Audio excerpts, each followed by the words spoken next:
Mis amados amigos y hermanos, es nuestra oración que nuestro bondadoso y amoroso Señor abra las ventanas de su morada celestial y derrame cual refrescante lluvia en medio del árido desierto sus más ricas bendiciones sobre nuestras vidas. Nos resulta muy grato saber que contamos con su fiel compañía para compartir con nosotros estos breves minutos de saludable alimento para el alma, rica nutrición para la mente y fresco refrigerio para el espíritu. Y ahora, palabras de sabiduría. Hechos 14, 20 y 21. Pero rodeándole los discípulos, se levantó y entró en la ciudad, y al día siguiente salió con Bernabé para Derbe. Y después de anunciar el evangelio en aquella ciudad y de hacer muchos discípulos, volvieron a Listra, a Iconio y Antioquía de Pisidia. Dando seguimiento a todos los acontecimientos que matizaron el exitoso primer viaje misionero del apóstol Pablo y de su compañero Bernabé, seguimos considerando los que nos presenta Lucas bajo la inspiración del Espíritu Santo en el capítulo 14 del libro de los Hechos. Hoy nos corresponde ofrecer, y con el soporte de los edificantes y nutritivos comentarios de Matthew Henry, traducidos y adaptados al castellano por don Francisco Lacueva, detalles del contenido de los versos 19 al 22. Pero antes debemos aclarar que aunque en nuestra presentación anterior con el tema el pecado de la idolatría citamos esta porción como base, es hoy que verdaderamente desarrollaremos su contenido. En primer lugar, vemos aquí cómo se manifiesta la fidelidad del cumplimiento de las promesas y de las profecías del Señor acerca de las persecuciones y sufrimientos por los que tendrían que pasar aquellos que tuvieran dispuestos a servirle y seguirle de todo corazón a él. Sin embargo, no debemos olvidar que si grandes y pesadas son las cruces del sufrimiento y de las persecuciones, mayor será el disfrute de su gloria. Mayores serán las recompensas y coronas a recibir de sus manos. Tampoco debemos olvidar que también el Señor prometió su presencia hasta el fin, acompañando a los que hicieran de Él su amo y Señor. ¿Y qué nos puede faltar si Él está con nosotros? Las persecuciones y el sufrimiento nos pueden llevar hasta la muerte, pero Él nos dice: yo soy la resurrección y la vida. No teman, porque yo estaré con ustedes siempre, y donde yo esté, allí está la vida. Lo que le pasó a Pablo en Listra tiene aroma de resurrección, o por lo menos de obra milagrosa. Porque independientemente del coraje y valentía de Pablo, este hombre acababa de recibir una lluvia de pedradas contundentes de manos airadas y endiabladas. Sin embargo, recibe fuerzas y vigor para levantarse y volver al mismo lugar donde fue apedreado hasta la muerte, a terminar la obra que había iniciado en ese lugar. Humanamente, esto sería imposible, mis amables oyentes. Allí estaban las manos de Dios con Pablo.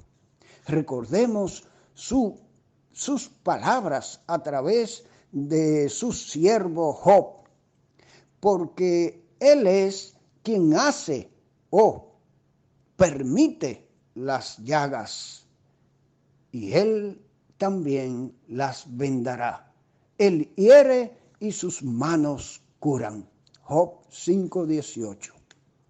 Él cura nuestras heridas, suple en nuestras necesidades, nos prepara para el sufrimiento y nos hace más que vencedores frente al temor, frente a los ataques del diablo y frente aún a la muerte. Y ahora estemos atentos a los valiosos y nutritivos comentarios de Matthew Henry, hoy con el tema Desafío y victoria de Pablo en Listra. Hechos 14, 19 al 22. Al que hace unos momentos veíamos deificado, lo vemos ahora apedreado y dejado por muerto. Se repite la historia que hemos visto en otros lugares. Vinieron de Antioquía de Pisidia y de Iconio unos judíos que persuadieron a la multitud a mostrar su furia hostil contra Pablo, que era el que había llevado precisamente la voz cantante en el milagro de la curación y en la palabra de la predicación del Evangelio. Lucas abrevia la secuencia de los hechos, pero no ha de extrañarnos el rápido cambio de actitud en unas masas sentimentales, puestas a pasar de un extremo a otro, cuando un grupo de demagogos supo tocar, como dice Trenchard, los resortes más adecuados para sus fines. Los que hoy dicen Hosanna mañana pueden decir crucifícale, y el que había estado hacía poco expuesto a recibir en homenaje sacrificio, estaba ahora a punto de sufrir en ultraje un sacrificio de muerte. Las masas se vuelven como la veleta, hacia donde el viento sopla con mayor fuerza. Así que, después de apedrear a Pablo, lo mismo que él había contemplado en Esteban, le arrastraron fuera de la ciudad. A Esteban le habían arrastrado antes de apedrearle, pero a Pablo lo hicieron después, suponiendo que estaba muerto. Pero Dios no le abandonó, ni tampoco los discípulos, quienes le rodearon, le atendieron y reanimaron hasta el punto de que se levantó, no para huir, sino para entrar de nuevo en la ciudad, con toda la persecución que habían sufrido. Era una indicación divina de que debían buscar en otros lugares las oportunidades de hacer el bien, y por tanto Pablo al día siguiente salió con Bernabé para Derbe. Después de anunciar el Evangelio a aquella ciudad de Derbe y de hacer muchos discípulos, volvieron a Listra, a Iconio y Antioquía de Pisidia. Hacen pues el viaje de forma inversa hacia el mar por los lugares por donde habían pasado y sembrado la semilla del Evangelio.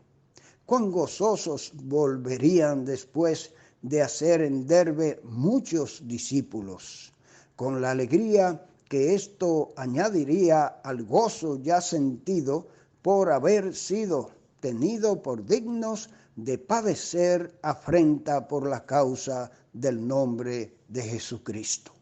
Vemos que no hicieron ociosamente este viaje de vuelta, pues fortalecieron a los ánimos de los discípulos que habían hecho en cada lugar. Los recién convertidos están expuestos a vacilar y un pequeño contratiempo les puede causar sombra. Por eso estos discípulos necesitaban la exhortación a que permaneciesen en la fe, con lo que aún necesitaban ánimos y quedarían fortalecidos con las palabras de los apóstoles.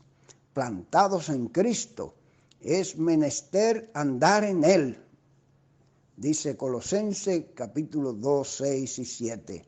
Es decir, crecer, progresar, y cuanto más crece la planta, tanto más es necesario y necesitan ahondar en el suelo y echar fuertes raíces.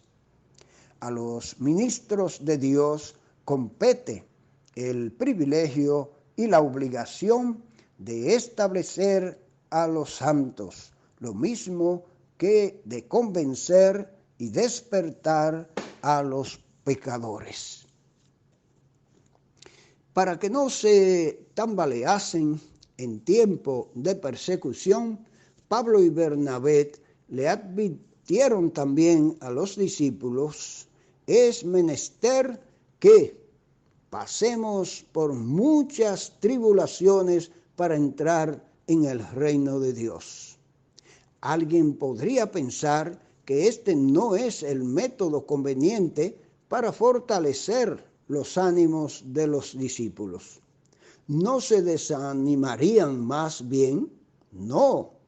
Si se les advierte a tiempo y con buenas maneras, les hará mucho bien, pues las persecuciones futuras, las tribulaciones inevitables en el mundo, no les tomarán por sorpresa.